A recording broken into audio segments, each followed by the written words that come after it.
So let's talk about now that you asked them to the 1791, and then they have to donate that to the American Coalition for Homeless. Is that what you said? It's the National Coalition for the Homeless Veterans was the charity that that myself and the Foundation for Individual Rights and Expression decided to donate that to. So you mean to tell me, Mr. Gray, that you are not just using homelessness as a platform to make yourself wealthy and get yourself into that Chevy truck? You actually Yeah, do care about the homeless?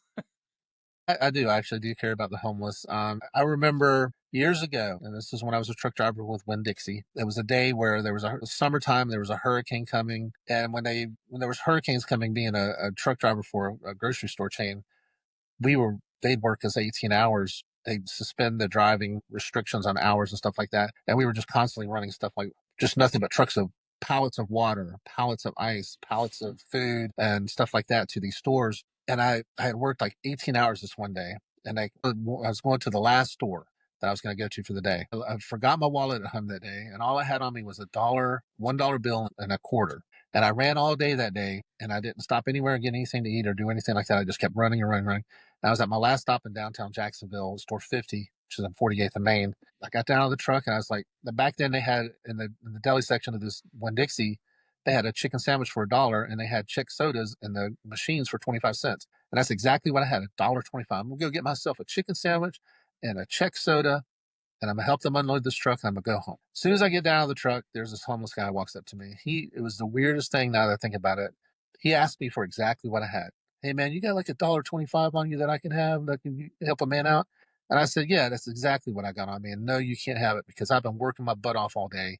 You need to get a job and go make your own stuff. I'm gonna go buy myself some food and a drink with this. And that's what I did. And ever since I did that, I think about it. I said that, that was wrong. That could have been a situation where God was sending an angel to test me, and I failed it miserably because I could have given that gentleman that $1.25, and it would have done a lot more for him than it would have done for me because I got to go home at the end of the day to my house, to my refrigerator full of food, and my bed with my wife and all that stuff. And so that kind of changed my heart, and I've strived ever since then to try to be more compassionate and helpful to people that need help. Man, thank you for have you ever told that story to anybody? I mean, like, for anybody to watch or more than privately? I don't know if I have. I don't think I have. I don't think so. It's so hard to do, man. You could have, and I can tell that you're, in spite of the story you just shared with me, that you're a selfless person. That the person that we know as the creator of Honor Your Oath is a selfless person. But we all have that, brokenness to us, that selfish, sort of self-serving tendency to do that type of stuff. And I really appreciate the fact that you're willing to share that because it doesn't make you look good, right? And it's not like you're saying this, oh, look at me. You could have easily said, yeah, I just decided I didn't want that sandwich anymore, and I gave it to him, and ever since then I thought I I'm going wish to do I this would have over done and over that. again. Yeah, because it would have felt a lot better, right, than to try to Yeah, share this and yeah. because I could tell by emotion on your face as you're telling the story that, and I have points in my life that I just wish I could forget. They are so marinated in regret, and I feel like I just saw that that's one of Yeah. those for you. Yeah. But look at what it's given you an opportunity to do now. So what do you do now? Like, I know that you do some mission work. So tell us about what you do in your local community. In my local community, I donate regularly to a really wonderful organization here in St. Johns County called the St. Francis House. And I have a dear friend, his name is Tracy Jabot, and he is considered like the foremost homeless advocate here in the Northeast Florida area, and the work that he does for the homeless. As a matter of fact, the way that he and I met, we met at this charitable event for homeless veterans. He was there, and he saw me, and he recognized me, and he came up to me, and he said, hey, I go out and I try to feed the homeless in downtown Jacksonville and Jacksonville Beach, and I'm constantly threatened with arrest, and I didn't know how to handle it or what to do about it. I found your YouTube channel, and this was before I was doing God Bless Homeless Veterans. This was back when I was doing the regular audit type thing. He said, you showed me how to stand up for my rights. You showed me how to assert my rights and what my rights were. And thank you for doing that. And he and I have struck up a friendship. Tracy Jabot and I have struck up a friendship since then. And he's the hero. He's the guy that does all the hard work. But as a matter of fact, tonight they're doing a compassion shelter. We don't really have a whole lot of cold night shelters here in Florida. We do occasionally. This winter was pretty cold. We had quite a few. The compassion shelter started today. It's going to go all the way till tomorrow morning. But my wife and I always take the midnight to 4 a.m. or the midnight to 6 a.m. shift because that's the shift nobody wants. And so we always just take that shift and we go in there and we welcome people they're coming in late. We get them food, we get them blankets and a mat to sleep on.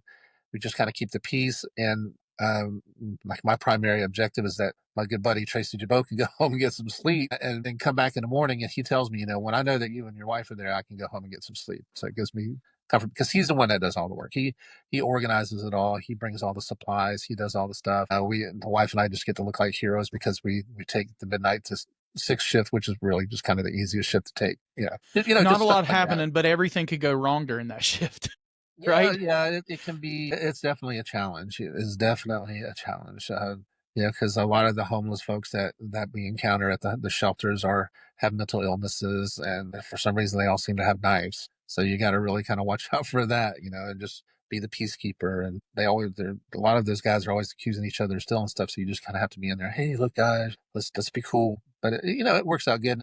I think it's they thank you for what we do. The homeless folks will come up and thank us for what we do, but really it's kind of more of a blessing to be the volunteer, and get to talk to these people and see what's going on with them. And of course, I when I'm there, I pick their brain about how are you treated, how do the police treat you in this area and stuff like that, and give me ideas of where I can go, kind of look around and see if homeless people are being treated right. It's interesting because you're able to put on I guess the lens of a homeless person standing there with your sign, and they assume that you are homeless if they're not familiar with you or what you do. And that's maybe the closest that a person in your position or my position would ever actually get to understanding what it might feel like for 5 seconds to be marginalized in the way that they are. Yeah, Do you get it's eye do opening. you like worse stories from the people than the things you've seen? Well, I can understand.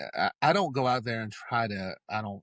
I'm not like wearing an overcoat and raggedy clothes. I wear what I basically wear right now. It's just a Dickies shirt with a pocketed T-shirt and Dickies cargo pants. It's what I wear at work.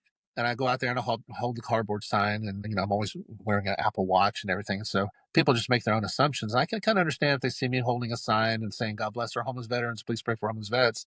That some people will think that I'm homeless. But the one thing I do want to say, and I want to make sure and clarify, is the majority of the people that I encounter when I'm doing this, and part of the reason I love to do it are really kind and compassionate people that come up and talk to me and offer me help, or they'll have like a little, like I call them a hobo package, like a little Ziploc bag with some food and water and stuff like that in it, or offer me money. They try to direct me to where I can go to get help and stuff like that. And then when I explain to them that I'm not homeless, God put it in my heart to come out and spread this message, to put it in people's hearts to help the homeless uh, out instead of being mean to them and stuff like that. They're very thankful. It's the minority that come up and say stuff like, why don't you get a job, or get the f out of here, or I get the phone calls and people that call in, and they always lie. He's out here blocking the doorway, he's harassing our guests, he's jumping in traffic, he's knocking on homeowners' windows, he's running up to cars and blocking cars and stuff like that. Which of course none of that's true. But the sad thing about it is that's the minority of the people that I encounter or that make the phone calls, but they're the ones that get the cops' attention. And the cops always seem to take whatever they say for some reason as the gospel truth. Yeah, and I think that sometimes it's really, yeah, it's kind of funny because funny, not funny like haha funny, but just sort of weird that police officers have a choice when they take agency over the plight of a citizen.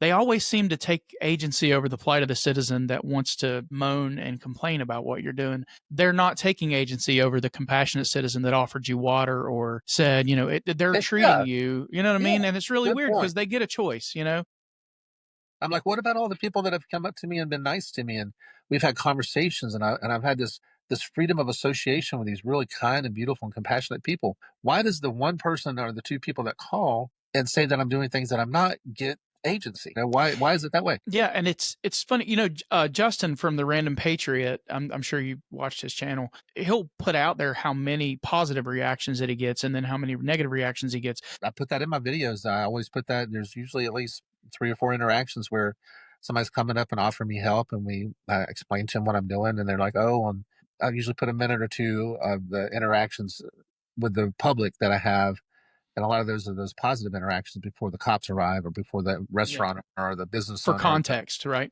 For context, yeah, before the Yeah, city hall employee comes out and says, "You got to get out of here," just to show the contrast. And there was actually there was a restaurant in Port Orange where the manager of the restaurant was coming out and telling me that I'm harassing his customers and stuff like that. And I said, no, I'm not. I'm just talking to him. And one of the customers actually came out as he was saying that he was going to call the cops on me and get me run off. One of the customers came out and said, oh, he's not bothering anybody. I had a wonderful conversation with this gentleman. He's Oh, well, just, that's awesome. yeah, And the one thing I want to say to the cops, if you don't mind real quick, Yeah, is go.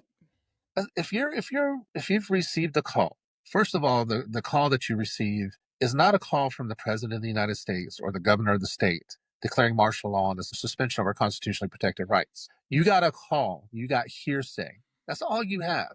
Just because you got a call doesn't mean that my rights and everybody else's rights are suspended.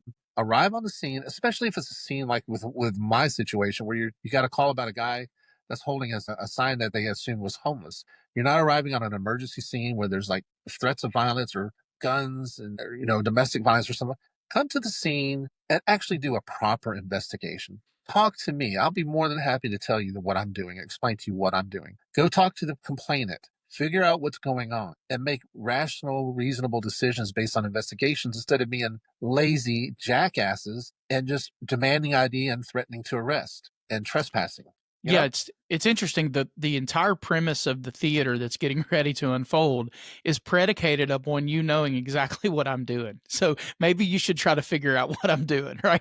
Exactly. When James publishes this video, and if I publish it on my channel too, every city employee, every public employee, spread this around. We are not baiting you.